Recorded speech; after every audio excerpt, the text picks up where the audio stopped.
Hello বন্ধুরা, মোহনার দিকে আরও একটি নতুন ব্লগে তোমাদেরকে অনেক অনেক স্বাগত। আর আজ কিন্তু মাছ কিংবা মাংস কিছুই নয়। হ্যাঁ, আজকে সম্পূর্ণ অন্য ধরনের একটা রান্না তোমাদের সাথে শেয়ার করছি। হ্যাঁ, আর এটা হচ্ছে আলু দিয়ে পোস্তর বড়ার ঝোল। হ্যাঁ, আর ঝোল বলতে কি মানে একেবারে খুব বেশি ঝোল না, এটা একটু বেশ গামাখা গামাখা টাইপের আমি বানিয়েছি, একটু গায়ে গায়ে ঝোল থাকবে আর কি। হ্যাঁ, তো আমি এটা কীভাবে বানাচ্ছি তার জন্য তো অবশ্যই পুরো ভিডিওটা দেখতে হবে। দেখো, প্রথমে আমি এখানে নিয়ে নিয়েছি পোস্ত, আর নিয়েছি এখানে গোবিন্দভোগ চাল। হ্যাঁ, গোবিন্দভোগ চালটা ওই কিছুক্ষণ ভিজিয়ে রেখেছিলাম 1 ঘন্টা মতো। তারপরে দেখো পোস্তর সাথে এটাকে মিহি করে বেটে নিয়েছি। হ্যাঁ, বেটে নিয়েছি, তারপর ওই পেস্টটা একটা প্লেটের মধ্যে নিয়ে নিলাম।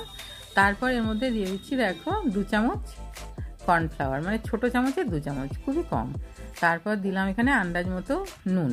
হ্যাঁ, দিয়ে এটাকে খুব ভালো করে মিশিয়ে নিতে হবে।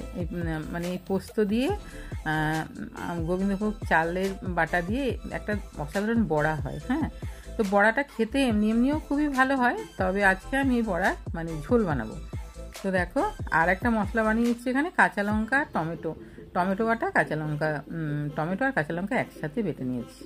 তারপর দেখো আমি পোস্তটার মধ্যে পেঁয়াজ আর কাঁচা লঙ্কা কুচি দিয়ে খুব ভালো করে মাখিয়ে নিচ্ছি। হ্যাঁ, পোস্তর বড়াটা ভাজার জন্য। তারপরে এখানে তেল গরম করে তারপরে পোস্তর বড়াটা এখানে ভেজে নেব। দেখো, আর বড়াটা ভাজার সময় কিন্তু একটু তেল দিতেই হবে, তা না হলে কি বলো তো বড়াটা ঠিক মুচমুচে করে সুন্দর করে ভাজা যাবে না। আর আঁচটা মিডিয়াম টু লোতে রেখে তারপরে বড়াগুলো ভেজে নিতে হবে। বেশ গোল্ডেন কালার এলেই তখন কিন্তু এগুলোকে তুলতে হবে, আর একটু সময় করেই কিন্তু বড়াগুলো ভাজতে হবে। এমনিতে তো নিরামিষ দিনে আমরা শুধু ভাবি যে একটু আলু ভাতে করব, ডাল করব, পোস্তর বড়া করব, কিংবা পোস্ত ভাজা করব, এই ধরনের ভাবি। কিন্তু পোস্তর বড়া বানিয়ে এইভাবে আলু দিয়ে একটা রান্না মানে অসাধারণ, মানে স্বাদ আনে। হ্যাঁ, তো দেখো আমি একবারের পোস্তর বড়াগুলো তুলে নিলাম, ফার্স্ট বারেরগুলো, তারপরে সেকেন্ড বারেরগুলো দিয়ে দিচ্ছি। হ্যাঁ, আর বড়াগুলো বললাম না এমনিও খেতে ভীষণই মুচমুচে হয়, এমনিও ভাত ডালের সাথে কিন্তু অসাধারণ খেতে লাগবে, মানে তরকারি না করলেও। তবে আজকে তরকারিটা আমি বানাচ্ছি দেখো একদম সম্পূর্ণ মানে টেস্টি একটা মানে তরকারি, যেটা মানে খেলে পরে আমি বললাম তো মানে মাছ মাংসর কথা তোমরা ভুলেই যাবে। হ্যাঁ, এত টেস্টি হয় এই রান্নাটা। তো দেখো এগুলিকেও ওই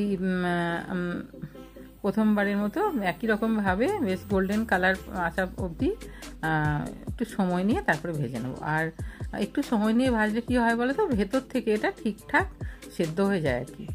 যে কোনো বড়াই। আর তাড়াতাড়ি করে যদি আঁচটা বাড়িয়ে ভেজে নেওয়া হয় তখন কি হবে, ওপরটা পুরো লাল হয়ে যাবে, ভেতরটা কিন্তু কাঁচা থেকে যাবে। তো দেখো বড়াগুলো আমি একটু বেশ সময় নিয়ে ভেজে নিয়েছি। এই যে এগুলো কালার চলে এসছে, সুন্দর কালার এসছে একদম।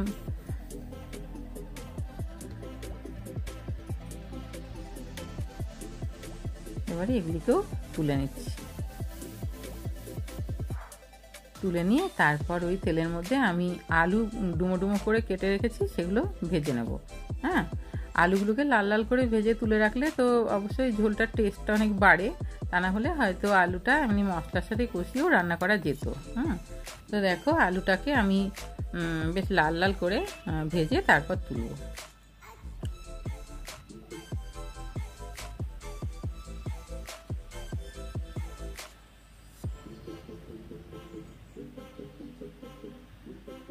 এই যে দেখো আলুগুলোও বেশ সুন্দর একটা কালার চলে এসছে। এবার এগুলিকেও তুলে নিচ্ছি তেল থেকে। তুলে নিয়ে তারপর তেলের মধ্যে দিয়ে দিচ্ছি একটা তেজপাতা, আর এখানে দিচ্ছি গোটা গরম মশলা ফোড়নে। তারপরে দেব এখানে গোটা জিরেটা দেবো। হ্যাঁ, এই ফোড়নগুলোর জন্যই কিন্তু রান্নার টেস্টটা আসবে ঠিকঠাক। হ্যাঁ, ফোড়নটা হচ্ছে রান্নাতে ভীষণ একটা মানে জরুরি ব্যাপার। তারপর এখানে দিয়ে দিলাম পেঁয়াজ কুচি। পেঁয়াজটাকে খুব ছোট ছোট করে কুচিয়ে নিয়েছি, তো পেঁয়াজটা দিয়ে দেখো একটু বেশ ভাজা ভাজা করে নেবো আমি, মানে এরপর আমি মশলা দিয়েই সমস্ত মশলা যেগুলো লাগবে সেগুলো দিয়েই কষাবো আর কি। তো পেঁয়াজটাকে একটু বেশ লাল লাল করে ভাজার পরই কিন্তু আমি মশলাটা দেবো। আর এই রান্নাটা কিন্তু এত মানে টেস্টি হয়, ওই এক তরকারি দিয়েই কিন্তু সব কিছু খাওয়া হয়ে যায়, মানে ভাত রুটি সবই খাওয়া হবে। অসাধারণ টেস্টি এই রান্নাটা।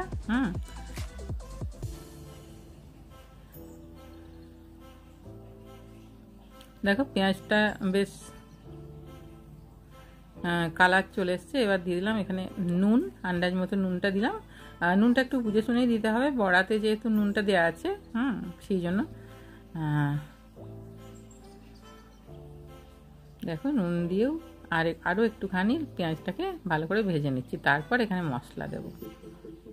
আর মশলা মানে এখানে জিরে, ধনে আর আদা রসুন, সব কিছু একসাথে মানে বেটে নিয়েছি, এগুলো দিয়ে দিলাম। আর খুব বেশি না, ওই 1 চামচই দিয়েছি। সব কিছু আছে 1 চামচ দিয়েছি। সব কিছু অল্প অল্প আছে। তারপর এখানে দেখো সেই পেস্টটা দিয়ে দিলাম, যেটা হচ্ছে ওই টমেটো আর কাঁচা লঙ্কা বাটা, যেটা তোমাদেরকে দেখিয়েছিলাম। টমেটো আর কাঁচা লঙ্কাটা পেস্ট করে নিয়েছি, সেটা দিয়ে দিলাম 2 চামচ। দিয়ে তারপর এখানে দেব হলুদ গুঁড়োটা, হলুদ গুঁড়ো আর তার সাথে লঙ্কার গুঁড়ো।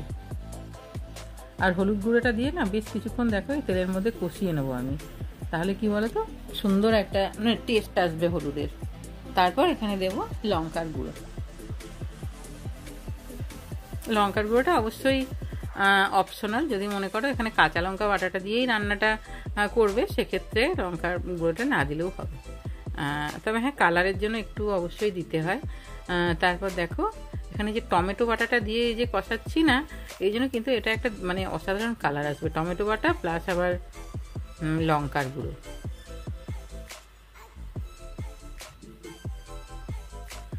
টমেটো সমস্ত কিছুর সমস্ত মশলার কাঁচা গন্ধ মানে চলে যাওয়া অবধি এটাকে কষিয়ে নিতে হবে। আর এই মশলা কষাতে কষাতেই কিন্তু আমি আলুগুলো এখানে দিয়ে দিলাম। আলুগুলো দিয়ে আরও কিছুক্ষণ এটাকে কষিয়ে নিতে হবে। মশলা থেকে তেল ছেড়েই দিয়েছে, আমি অল্প অল্প জল দিয়ে দিয়ে কিন্তু মশলাটা কষিয়েছিলাম। মশলাটা এমনি এমনি কষালে কিন্তু মানে পুড়ে যাওয়ার ভয় আছে, তো অল্প অল্প জল দিয়ে দিয়ে কষালে কি বলো তো মানে মশলাটা পুড়ে যাওয়ার ভয়টা থাকে না। আর এতে কি হয়, আলুটাও অনেকটা এখানেই কুক হয়ে যাচ্ছে। খুব বেশিক্ষণ পরে আর সেদ্ধ করতে হবে না। দেখো আলুটাকেও মশলার সাথে খুব ভালো করে কষিয়ে নিয়েছি।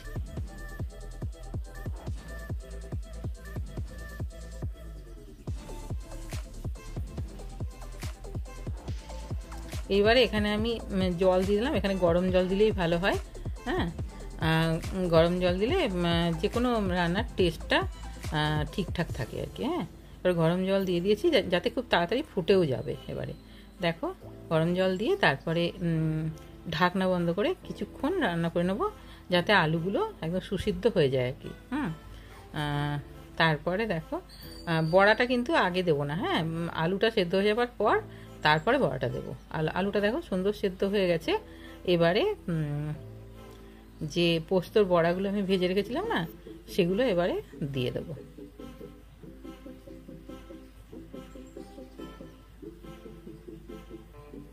দিয়ে তারপরে একটুক্ষণ রান্না করে নেবো, খুব বেশিক্ষণ না, যতক্ষণে মানে আঁচটা এখন কিন্তু মিডিয়াম টু লোতেই রেখেছি। কারণ কি বলতো, যাতে পোস্তর বড়ার মধ্যে ঝোলটা ঠিকঠাক ঢুকে যায়।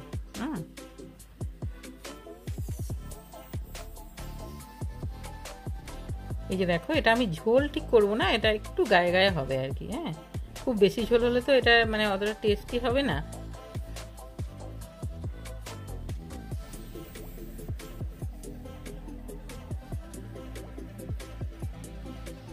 আর দেখেছো কি অসাধারণ দেখতে হয়েছে, ওই যে টমেটো বাটা পড়েছে তার সাথে আবার লাল লঙ্কার গুঁড়ো। তারপর দেখো আমি নামানোর আগে এখানে দিয়ে দিচ্ছি বড় চামচের 1 চামচ ঘি। ও ঘিটা দিলে এটার মানে স্বাদ মানে দুর্দান্ত হয়। আর তারপরে দিয়ে দিলাম কাঁচা লঙ্কা। এবারে কাঁচা লঙ্কারও একটা সুন্দর ফ্লেভার আছে, সেটাও থাকবে।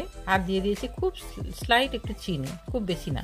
চিনিটা দিলে একটু ব্যালেন্সটা ঠিক থাকে টেস্টের। হ্যাঁ, তো চিনিটা দিয়ে তারপরে এটাকে আমি ঢাকনা বন্ধ করে কিছুক্ষণ রেস্টে রেখে দিয়েছিলাম।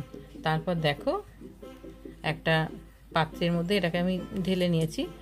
আর এটা খেতে যে কি দুর্দান্ত হয়, মানে পোস্তর টেস্ট বুঝতেই পারছো। পোস্তর বড়া তো একটা অসাধারণ টেস্টি বড়া। আবার তার সাথে এই যে সমস্ত মানে ঘি, তারপরে গরম মশলা দিয়েছি গোটা। মানে অসাধারণ টেস্ট। তো আমার আজকের রেসিপি ভালো লাগলে অবশ্যই একটা লাইক দিও, কমেন্ট করো। আর আমার চ্যানেলে নতুন বন্ধু হলে অবশ্যই চ্যানেলটাকে সাবস্ক্রাইব করে দেবে। কেমন? সবাই খুব ভালো থাকবে। দেখা হবে আরও একটি নতুন ব্লগে। আর অবশ্যই একবার ট্রাই করো আমার এই রান্নাটা। কেমন? বাই।